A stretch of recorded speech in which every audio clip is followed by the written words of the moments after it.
दल खालसा अकाली दल पंच प्रधानी ਅਤੇ Sikh youth of Punjab के सैकड़े एक्टिविस्ट ने अज अमृतसर विखे इंडियन रिपब्लिक डे विरुद्ध रोस मुजाहरा किया ਅਤੇ आज़ादी के हक विच नारे लगाए।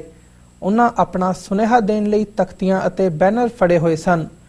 प्रबंधकों ने मौके की नज़ाकत नूं वरतदिआं भारत पहुंचे फ्रांस के राष्ट्रपति नूं विशेष अपील की कि ਉਹ ਸਿੱਖਾਂ ਦੇ ਮਨੁੱਖੀ ਅਧਿਕਾਰਾਂ ਅਤੇ ਸਵੈ ਨਿਰਣੇ ਦੇ ਹੱਕ ਸਮੇਤ ਰਾਜਸੀ ਹੱਕਾਂ ਦੇ ਮਾਮਲੇ ਨੂੰ ਭਾਰਤ ਦੀ ਲੀਡਰਸ਼ਿਪ ਅੱਗੇ ਚੁੱਕਣ। ਭਾਰਤੀ ਗਣਤੰਤਰ ਦਿਵਸ ਨੂੰ ਸਿੱਖਾਂ ਲਈ ਵਿਸਾਖਾਤ ਦਿਹਾੜਾ ਦੱਸਦਿਆਂ ਜਥੇਬੰਦੀਆਂ ਨੇ ਲੋਕਾਂ ਨੂੰ 26 ਜਨਵਰੀ ਦੇ ਜਸ਼ਨਾਂ ਦਾ ਬਾਈਕਾਟ ਕਰਨ ਦਾ ਸੱਦਾ ਦਿੱਤਾ।